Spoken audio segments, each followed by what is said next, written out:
So, hey, everybody, this is Sarah Paz, CMO of Embed, and I'm just continuing on here with this streak of awesomeness that is our celebration of International Women's Day and Women's History Month in March. This is a pre-recording that we're doing in February because we couldn't get to it in IAPA. If not, we would have been live from there, like some of the other recordings that you will see. And I am sitting here with none other than Miss Monica Bejarano, who is a program manager with IAPA. Hello, my dear. Hi, how are you? Thank you for having me.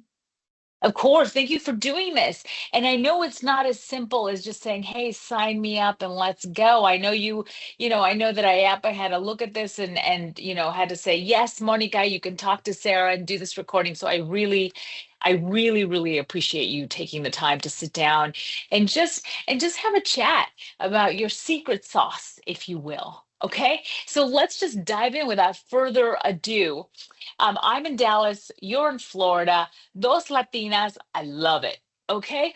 So, my dear, tell me, what is one of the great lessons that you've learned in the amusement and FEC business or working with people who are in that industry? Because it's an entire ecosystem, right? Of manufacturers, of game developers, of like a systems and roller coasters and all of that. And then the companies that actually procure those assets and then provide the service to the families. So tell me, is there a one big lesson that you can look at and say, wow, in this industry, here's something that I learned? The biggest thing I think for this constituency, and thank you for the question, I really think it's just how giving our constituency is. As you mentioned, like owners, operators, manufacturers, and suppliers, everyone is so willing to share their knowledge, and that's not always seen in all constituencies. So it's just really fantastic. I was, from the amusement industry, and everybody from day one just welcomed me with open arms. And I've never had an interaction with anybody in this constituency where I was like, "Ooh, they're not the nicest." Everyone is so open to share their information, to share their best practices. It's just been so wonderful to collaborate, to feed off of each other, and just help our industry grow. I think you're spot on there with this industry, and that is just that spirit of generosity and the fact that everyone is in the business of fun, right? They take the business of fun seriously, but at the same time, they are just incredibly generous about knowledge sharing, cross-pollinating ideas. And we always say that, Monica, like when we had, like for example, when we had the Embed Connect Summit, I stood up and on the stage and I welcomed everyone and I said, "Hey, listen, if you're looking towards the stage and thinking, what's the main event? Actually, please look around this room. You are the main event, right? Because there isn't a single person in this industry that doesn't have something of value to share with another. And there isn't a single person in this industry that isn't navigating some business challenge that they're trying to get through that someone else can help them with." And yes, that is something that is absolutely incredible about this industry. I haven't seen it elsewhere. And as you know, I come from high tech, and there it's fascinating because competitors are also partners who are also customers. But even then, that kind of spirit of generosity is rare, specifically for the business of fun. And so, with that, let's go on to our next question. So, what is the key to your success? If someone were to say, Monica, what makes you special? Like, what's the key to your success? Share with us. For me, and this question I think is so important, right? Because we all have that that special, that uniqueness. But for me specifically, I think it's the value that you place on the care of people. When I speak to a lot of people, especially if it's over the phone and there's sometimes so much noise and so much going on, I sometimes just close my eyes. So now I've told my secret, but I will just really make sure that I'm hearing the person out and really make sure that it's coming from a place of understanding, right? And trying to block everything else that's going on around us because they took the time to share with me or share with us something that was either a so personal or just they want their voice to be heard. And so truly trying to block out everything else and really just focusing on one person for that instance. I think it's just really active listening and dedicating time, even if it's 5 minutes, 10 minutes, however long it is, but really just homing in into what their message is and what they're expressing to you. And people absolutely appreciate that. I know I certainly did the first time that I met you and we had a chat. I remember feeling like, wow, this person is present with me having this conversation versus being distracted in a million different directions. And also at the Women's Task Force for IAPA, that luncheon, right, that had 300 people, even then, I mean, there's a lot of networking happening. And even then, I observed that as you went from person to person, you were right there with them. And that is an incredible gift. I think something also that you may want to mention, because you're right, everybody does come with a gift into this world. And fundamentally, the whole purpose of life is to figure out what that gift is, to honor that calling, and then inspire others with the gift of your example.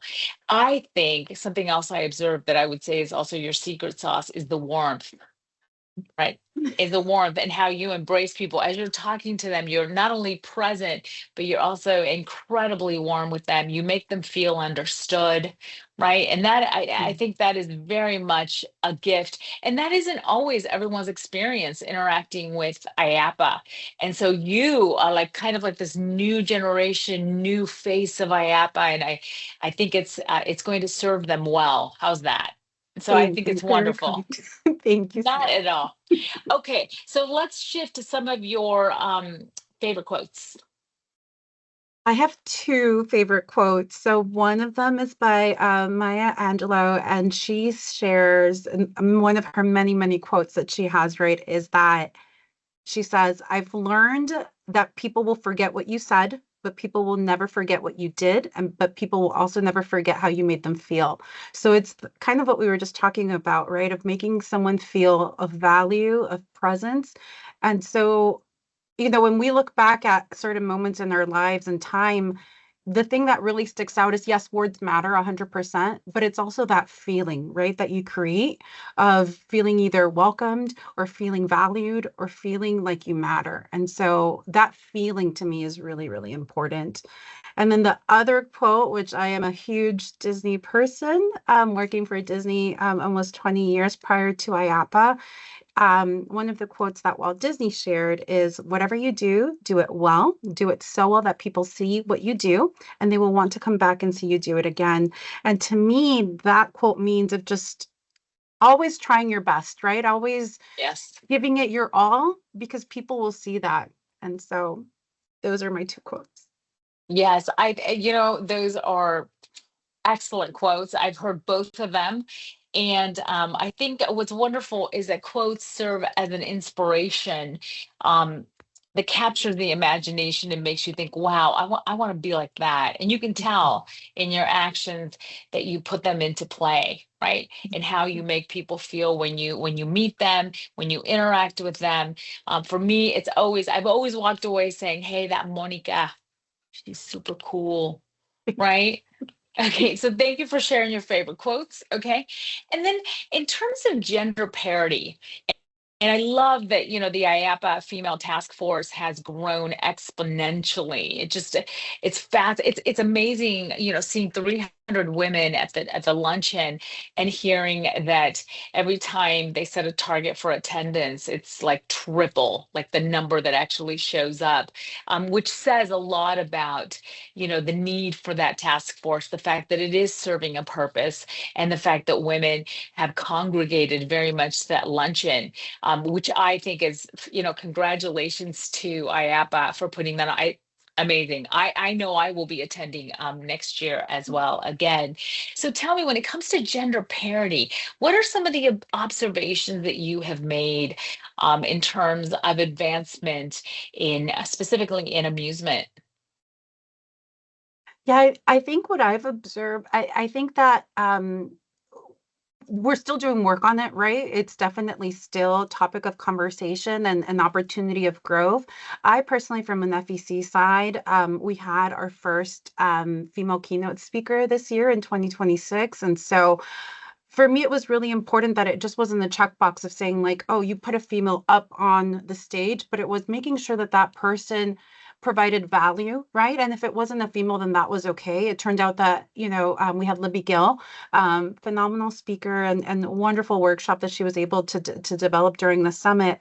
But it's creating representation and the opportunity for others, right, to sit at the table with you. For IAPA North America FEC committee, 50% are actually women. And so it's just wonderful to see because for a very long time, I think not just in the FEC space, but in all different spaces, that representation wasn't there. And so it's wonderful to see that it's growing. Absolutely. And when I entered the industry, let's say 7 years ago, I remember we didn't set out to work on gender parity. Okay. We actually, the CEO had been with the company for a year, and then I came in as a CMO. And I remember that we were just, I mean, I was architecting a marketing function, right? I was busy with strategies and a multitude of strategies and the marketing technology, tech stack, all of it, right? I mean, it was like, it just was a lot. Okay. And it was really refreshing to be with the company a year, and my year anniversary is in January, and we do all our planning is 30, 60, and 90. And so I remember in January, as I was looking at our plans for that, for those 3 months, I said, hey, March is International Women's History Month, and also it's International Women's Day. And we looked at our gender parity, and we had such a good chuckle because we said, how is it that without even thinking about it, we have achieved a 50% gender parity? We think about it, in 12 months, we dramatically changed the face of our company, right? And I remember we wrote a manifesto, and we wrote it in an hour. It just flowed about how we believed in, you know, that gender capital, right, of and the value, the capital of diversity, of cultural diversity, and also gender parity. I have seen it dramatically also, just I've seen the landscape, if you will, of the industry also evolve, which is wonderful, because I love that. if think about it, many of these leaders, like these female leaders, have been in their positions for years. They just haven't stepped forward to take a seat at the table, right? And now you're seeing, I mean, you're just seeing with IAPA's president of the board, right? She's from Argentina, right? Yeah. Is a female, Yeah. okay? And then Beth Stanley is president, Madam President of the board of AAMA as well. Lori Schneider is the head of AMOA. I mean, it's just really, it's heartening. It's amazing. It's a step in the right direction, right? 100%. 100%. Yeah. So yes, it's definitely evolving. Oh, we got nothing but good news. Okay. So tell me, what's your life mantra? Do you have a life mantra? I think my life mantra is probably what you focus on grows. So I always think about kind of like that plant. I'm not actually fantastic with plants, but I know if I dedicated time and effort, I would probably get a different result than what I currently experience, where, but it's just that time and love that you pour into things, right? And so by taking that time and effort, I think you can just watch things bloom. And so it's just time, just dedicating time. That's probably the most resource that is limiting at times. And it's just really trying to figure out where do you focus that time, right? But when you do focus on it, you just get the proceeds of it. Absolutely. Yeah, time is without equivocation is my scarcest resource. And commodity. And here's the thing, it can't be commoditized, right? Unless you outsource certain things, which I'm sure all of us do. But you're right about, the energy flows where the attention goes, without Mhm. question. Wherever it is that you focus, you will see the reward. And yes, I'm surrounded by my plants because it's a winter and they're tropical hibiscuses. And so this is the sunniest place in my life, this window, because the sun just shines like all day. And so I joked with my parents that I've always wanted a greenhouse. And well, now my office is the greenhouse because they had to come indoors. But in the spring, I'll put them back in my patio. But yes, I'm quite proud of my of the plants that I have in my life. And who would have thought, after Mhm. 30 some odd years in Asia, moving to the United States, that discovering that I had, such a love, if you will, of all plants. Okay. And we'll Right. leave it at that. But I really like your mantra. That's right. If you want something to grow, if you want something to bloom, the attention must go there and the focus, and anything's possible. You're 100%. I think it was Atomic Habits author who said, James Clear, who said that you can become good at anything if you just focus on it, anything at all. And 100%. so, right 100%. there you go. There you go. Great mantra. Okay. So let's go on to the next question. In terms of challenges, and we know, hey, challenges, life challenges, and failures and whatnot are completely a part of the human experience and the human condition, right? If not, how boring would life be? Right? I mean, just think of the hero's journey, right? You have the calling, and Mhm. then you go, the call to adventure, and then you take it, right? And there's a twists and turns, and then in the end, you end up being a bigger and better and amazing version of yourself because you went through that, whatever that friction might be. So tell me, how did you overcome such situations in your life? What has served you well?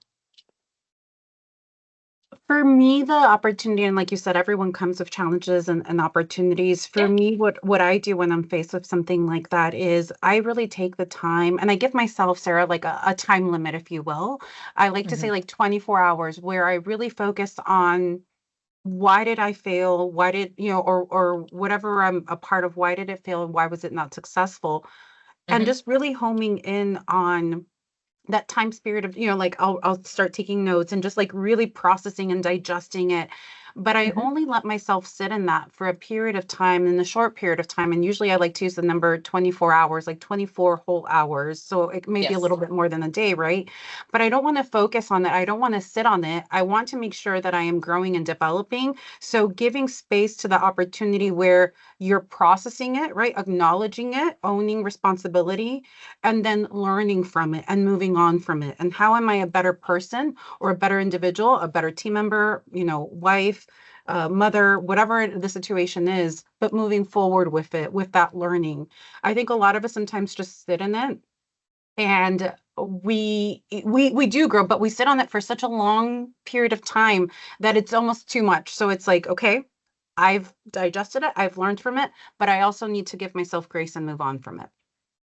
Absolutely. In technology, we call that failing fast and failing forward. Okay. Where and what's fascinating, at least again, this is just the field that I come from. If you're not failing enough, then you're not innovating enough. And, technology is all about innovation, right? And I think that you are 100% so astute in your observations about some people, if you linger in something for too long, right? Um, you start getting defined by it, right? And we've all met people that maybe have been defined by a certain life quake in their lives, where they weren't really able to process it. And they're actually, I think the way Oprah described it was, they're still there. It happened Right. 25 years ago, but emotionally, they're still there. Because at the end of the day, this is who you are, right? Your heart, your soul, but this is where you live, is your mind. And so I am 100% with you on the, hey, fail fast, fail forward. And yes, absolutely do the introspection required to say, okay, what was the root cause? Like, why didn't it work? Right? Or what element of it did work and what element did not? Invest in what works, divest what doesn't, and then move on. I think I learned this about 20 years ago. See, I'm aging myself, right? Okay. So I Wiser, am. wiser. There you go. So I learned this about 20 years ago when one day I literally said, hey guys, listen, we're in a hyper competitive, it was technology, hyper competitive industry, and it's not going to serve us well if root causing a failure leads to an assigning of blame. Nothing is ever achieved with an assigning of blame. Just root cause it and then move on, right?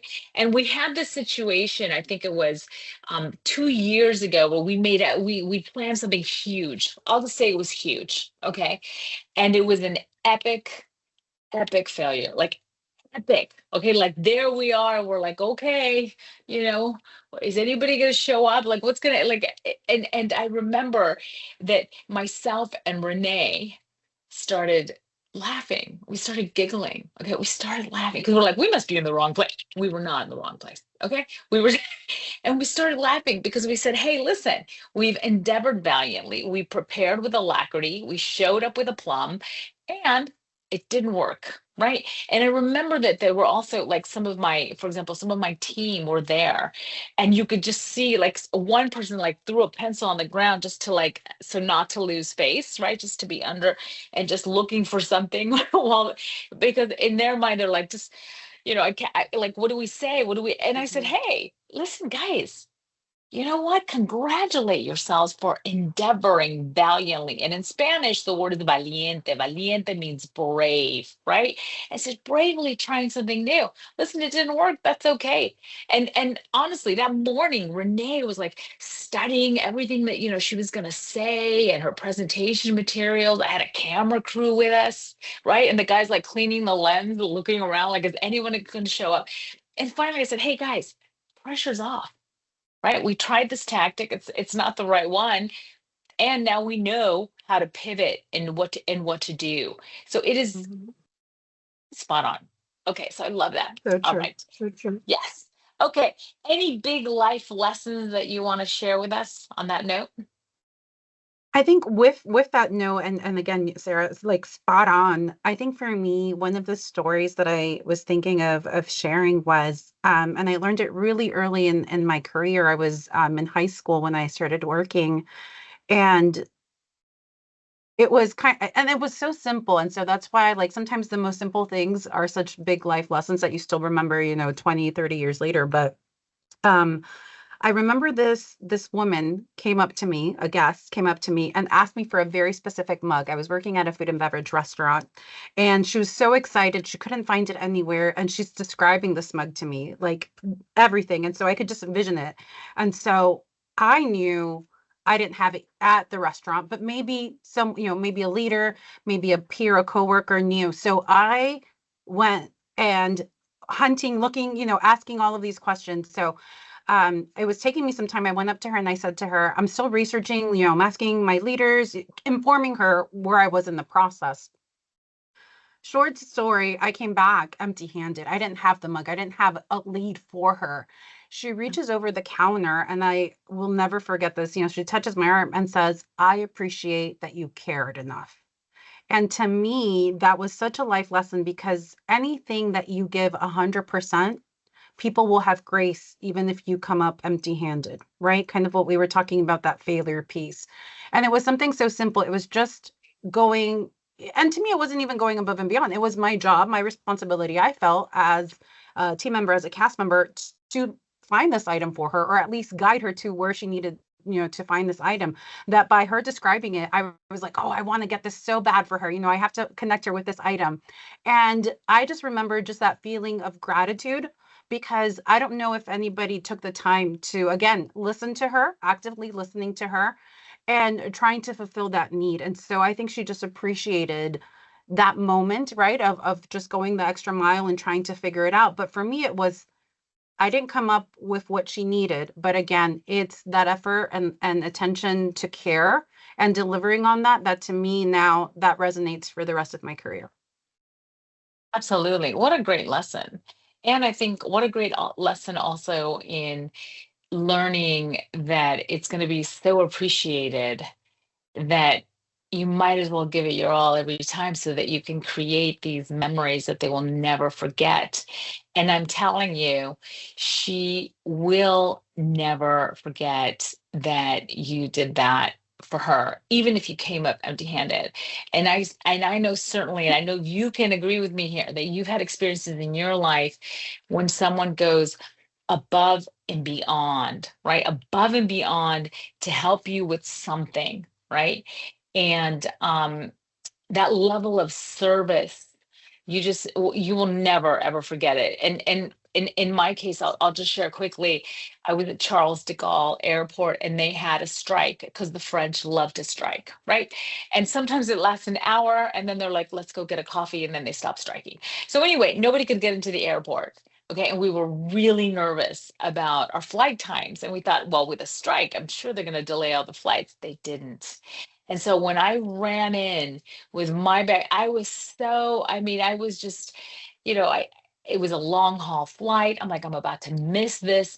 And there was one airline person who literally took me by the hand and said, we're going to do this together. And she led me all the way to the plane and got me on the plane. It was That's awesome. it, above and beyond. Like like cut in line and security, just did all the things. And I remember looking at her and saying, wow, not only am I writing I'm going to write a testimonial about this experience.